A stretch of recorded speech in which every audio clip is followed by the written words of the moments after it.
काँग्रेस पार्टीच्या माजी नगरसेविका स्वर्गीय गीता यादव यांच्या चौथ्या पुण्यतिथीनिमित्त स्वर्गीय गीता यादव यांचे सुपुत्र वर्सोवा विधानसभा युवक काँग्रेस अध्यक्ष संतोष यादव यांनी वर्सोवा वेलफेअर शाळेमध्ये भव्य आरोग्य शिबिराचे आयोजन केले। यावेळी काँग्रेसचे माजी आमदार अशोकभाऊ जाधव, माजी आमदार बलदेव खोसा, मुंबई काँग्रेस अध्यक्ष खासदार वर्षा गायकवाड यांनी आपली हजेरी लावली। त्याचसोबत युवक काँग्रेस वर्सोवा विधानसभा अध्यक्ष संतोष यादव यांच्या कामाचं कौतुक केलं, त्यांच्या कार्याला शुभेच्छा दिल्या।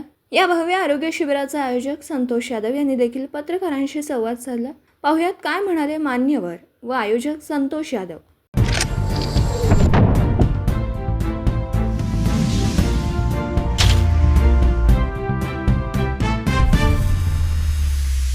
मैं सेक्टर में गया, हर जगह काउंटर पे गया, मैंने देखा कि डॉक्टर्स और उनके असिस्टेंट्स सब बहुत अच्छा काम कर रहे हैं, बहुत खूबसूरत काम कर रहे हैं। और ऐसा काम हमारी जो जनता के लिए है, वो जनता के लिए ऐसा जो काम भाई हमारे बच्चे कर रहे हैं, इससे ज़्यादा अच्छा और क्या हो सकता है। बहुत खुशी की बात है। इन सब को बहुत बहुत मुबारक। आज के दिन की प्रिया माता जी को भगवान ने बुलाया था और भगवान के चरणों में हमारी गीता यादव बहन है, और यही हम उनके साथ दुआ करते हैं कि उनके बच्चे हमेशा उनका जो काम है, उनका जो नाम है, उसको ऊंचा करें, आगे लेके जाएं। पहले जब उस समय संतोष यादव जी ने अपनी माँ के नाम पे एक मंदिर बनाया, इस तरीके का काम आपने कभी देखा है? तो कई पुण्यतिथि थे, उस दिन उन्होंने उनके नाम की, मम्मी के नाम के मंदिर बनाया। हाँ, very nice, very good, that's good job. अच्छा काम है, बहुत खूबसूरत अच्छा काम है। भगवान का नाम लेना तो अच्छा ही है, कहीं भी लें, बहुत खुशी की बात है। और ये गीता जी के बच्चे बहुत अच्छा काम कर रहे हैं, संतोष और उनके भाई बहुत अच्छा काम कर रहे हैं, सारा परिवार ही बहुत अच्छा है। और महाराष्ट्र में देखा जाएगा तो जिस तरह का माहौल बना हुआ है, आज आप वहाँ पे भी चर्चगेट में आज गए थे, जिस तरह आज पूरा महाराष्ट्र बंद है, या महाराष्ट्र के पूरे महाविकास आघाड़ी का जो आंदोलन चल रहा है उसको आप कैसे देखते हैं? आज का जो आंदोलन था, मैं यहाँ पर 78 से राजनीति में हूँ, और 78 से लेके आज तक मैंने इतना खूबसूरत और इतना डिसिप्लिन्ड मोर्चा कभी नहीं देखा। हज़ारों में लोग थे, लाखों में लोग थे, और हमारी बहनों ने बहुत बढ़ चढ़ के हिस्सा लिया। मैं जो महायुति अघाड़ी सबके जो लीडर्स हैं, आदरणीय श्री उद्धव जी, आदरणीय श्री शरद पवार जी, हमारे पटोले साहब, इन सबको बहुत मुबारकबाद देता हूँ कि बहुत अच्छा मोर्चा था और बहुत शांतिपूर्वक किया गया। महाराष्ट्र विधानसभा का चुनाव होने वाला है। मुंबई में वर्सोवा विधानसभा ऐसा विधानसभा है जिसमें कांग्रेस के सबसे ज्यादा उम्मीदवार है, उम्मीदवारी के दावेदार हैं। अच्छी बात है। इसका मतलब ये है कि वर्सोवा कॉन्स्टिट्यूंसी बहुत अच्छी कॉन्स्टिट्यूंसी है। जहाँ पर अच्छा होगा वहाँ पर ही ज़्यादा लोग आएंगे। खुशी की बात है, जितना अच्छा कंपटीशन होगा, जितने लोग ज़्यादा मांगेंगे। लेकिन मेरा प्रिंसिपल, मेरा असूल ये है कि टिकट मांगो, लेकिन जिसको भी टिकट मांगे उसके पीछे मिल जाए, उसके पीछे काम करना शुरू कर दो पार्टी का। पिछली विधानसभा में देखा गया था कि उनको टिकट नहीं मिला, उन्होंने ही कांग्रेस के विरोध में काम किया, उसका खामियाजा आपको भुगतना पड़ा था, अभी हार हुई थी।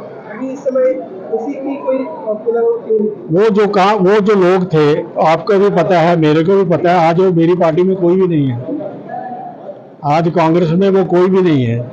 जो इंसान किसी के लिए बुरा करता है, मैं ये सोचता हूँ, मेरा ये असूल है, मेरा ये प्रिंसिपल है, ये ईश्वर भी कहता है कि उसका अपना कभी भला नहीं हो सकता।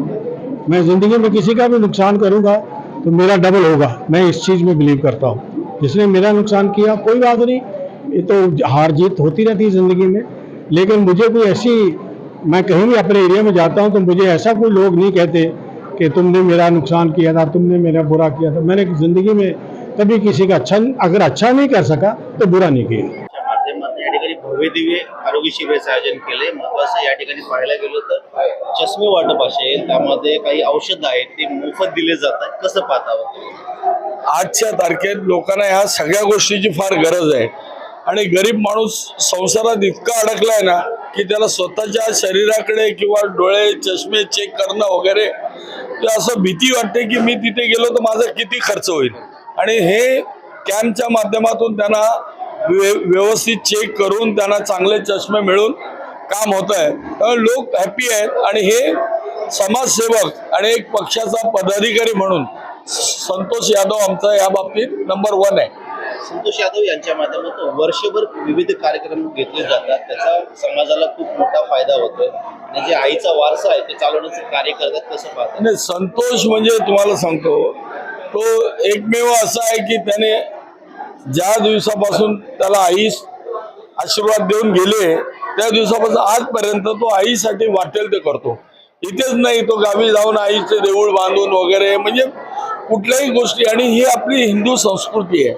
या संस्कृतीमुळे येणाऱ्या पिढीला पण एक चांगलं मार्गदर्शन मिळतं. आता अंधेरी विधानसभेमध्ये पाहायला गेलं तर घाणीचं साम्राज्य वाढलेलं आहे, त्यामध्ये सामान्य लोकांचं आरोग्य धोक्यात आलेलं आहे, डेंग्यूचं प्रमाण वाढलेलं आहे. तरी तुम्हाला असं वाटतं का प्रशासन कुठे दुर्लक्ष करतं? प्रशासन सध्या आहे की नाही हेच कळत नाहीये.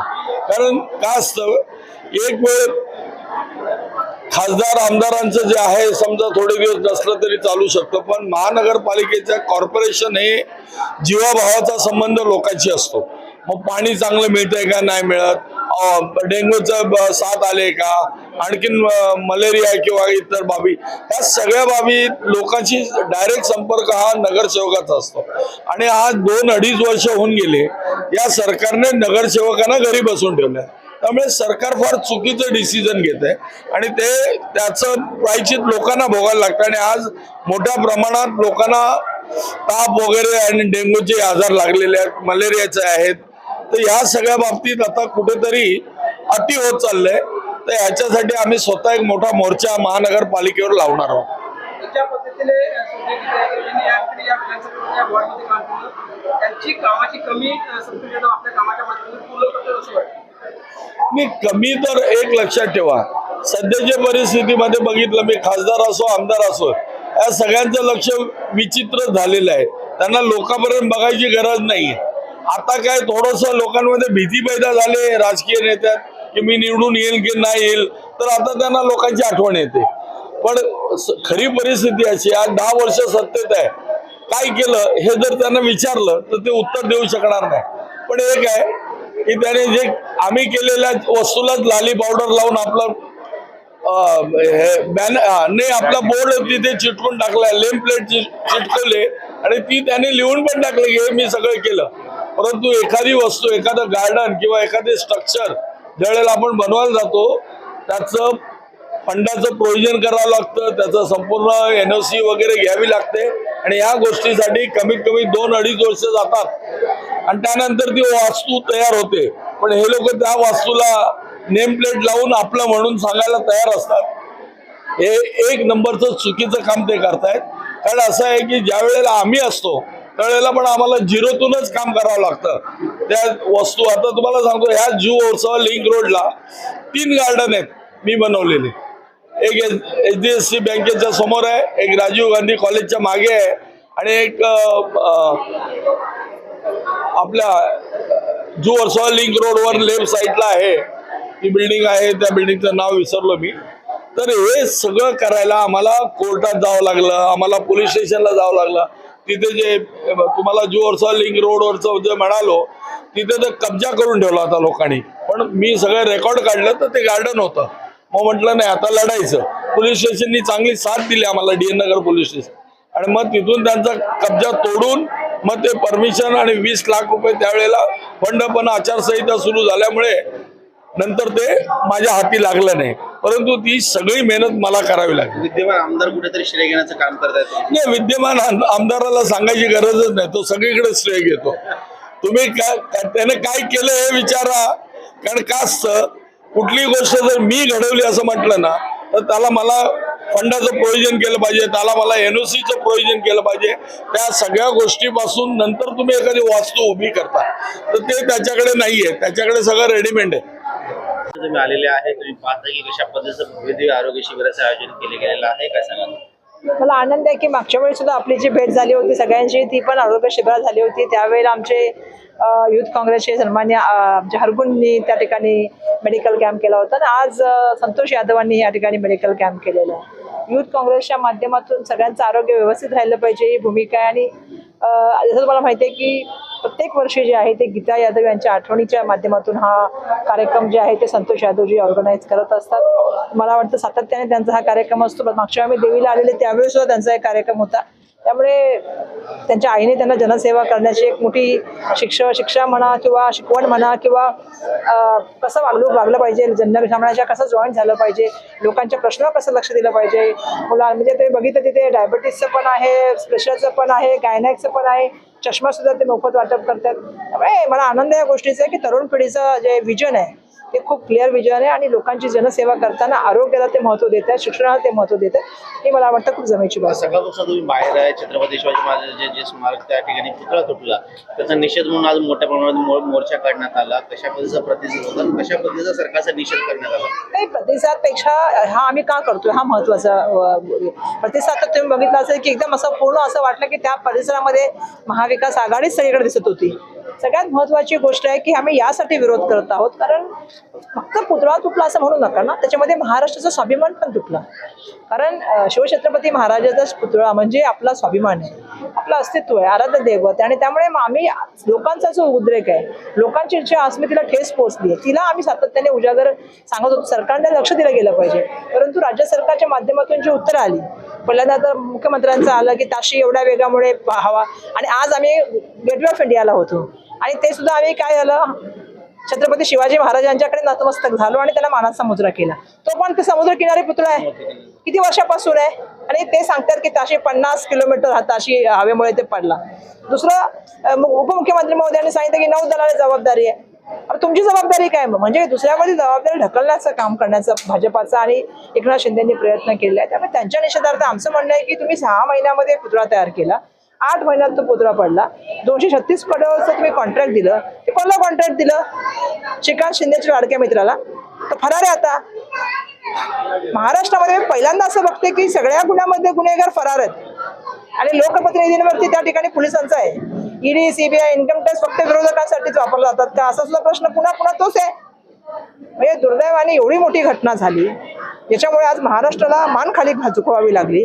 आज तुम्ही बघा, मी हे पण वाक्य बोलले की नरेंद्र मोदीजी सारखं पंडित जवाहरलाल नेहरूजींचा उल्लेख करतात, पण त्यांना हे गोष्ट माहिती आहे की पंडित जवाहरलाल नेहरूजींनी उद्घाटन केलेला प्रतापगडचा पुतळा 67 वर्षानंतर सुद्धा दिमागदार पद्धतीने उभा आहे. आणि तुम्ही 8 महिन्यामध्ये बांधलेला पुतळा पडला. म्हणजे संसदमध्ये पाणी गळतंय, रामलीलाच्या मंदिरात पाणी गळतंय, एअरपोर्ट झालंय, 9 ब्रिज झाले, म्हणजे अटल सेतू झाला, पोस्टल रोड बघा तुम्ही पाणी गळतंय. म्हणजे असं काय चाललंय यांचं कामाची क्वालिटी? म्हणजे किती भ्रष्टाचार याच्यामध्ये आहे. फक्त ते पाणी गळतंय किंवा पुतळा तुटला नाही आहे, ह्याच्यामध्ये पूर्णपणे जो आहे तो भ्रष्टाचाराने भिजलेलं वातावरण आहे.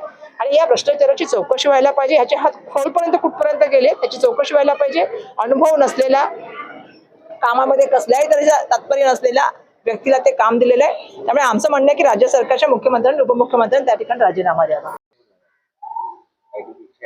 सर, क्या कहेंगे, आज का जो हेल्थ कैंप है उसका हजारों से ज्यादा नागरिक लोग लाभ ले रहे हैं, उसके लिए आपकी पूरी टीम ने कैसा परिश्रम किया, उसके बारे में क्या कहेंगे? गीता यादव मैडम जी के आशीर्वाद से जो उन्होंने कार्य शुरू किया था, उस पे हम लोग उनके याद में हम लोग उसको कंटिन्यू रखे हैं. और हम लोग का एक ही लक्ष्य, हमारी टीम, मेरे भाई लोग, मेरे चाचा लोग, मेरे मामा लोग, हम लोग का एक ही लक्ष्य है कि लोगों तक ज़्यादा से ज़्यादा जितना हम फायदा पहुंचा सके वो पहुंचना चाहिए नागरिक तक. आपके जो कार्यक्रम का आयोजन किया था उसमें 2 आमदार, एक खासदार, मुंबई के प्रेसिडेंट और यूथ कांग्रेस के प्रेसिडेंट अखिलेश यादव जी भी आए. सभी लोगों ने आपके काम की जो सराहना की, तो खुशी होती है जब इस तरीके की नेता मंडली आपकी खुशी? जी, अच्छा लगा. सब लोग आए, सब लोग ने देखा हम लोग कैसा मेहनत कर रहे हैं, हमारे लोग कैसा मेहनत कर रहे हैं, और उन लोग ने अप्रिशिएट किया हमारे काम को. अच्छा लगा. जैसे गीता जी का एक था कि हमेशा आपने जो जिंदगी है सामान्य लोगों को दिया जाए, और वैसे आप जो है उनका जो सिलसिला है समाज कार्य करने का आगे बढ़ते जा रहा है. आने वाले समय में और कौन सी चीजें हैं जो आपके माध्यम से होने वाली? ऐसे तो हम लोग सब, जैसे कि अभी आयुष्मान कार्ड हो गया, हम लोग ने 7,000 प्लस कर दिया लोगों को. सीनियर सिटीजन कार्ड हो गया, वोटिंग आईडी हो गया. ये सब चीज़ हम लोग, अभी जैसे गणपति आएगा तो प्रसाद का वितरण होगा, छठ पूजा आएगा तो फिर वो जो मंडप बना के जो हम लोग नाश्ता, प्रसाद और ये सब व्यवस्था करते वो होगा. फिर नवरात्रि में हमारा दशहरा भंडारा होगा. फिर नवंबर में हमारा भंडारा होगा. अब भी हमारी हंडी गई. तो मतलब ये सब चीज़ हमारे कंटिन्यू रहते. फिर मैडम का दिन आएगा फरवरी में, बर्थडे में हम लोग बुक्स बांटेंगे जो हमेशा बांटते.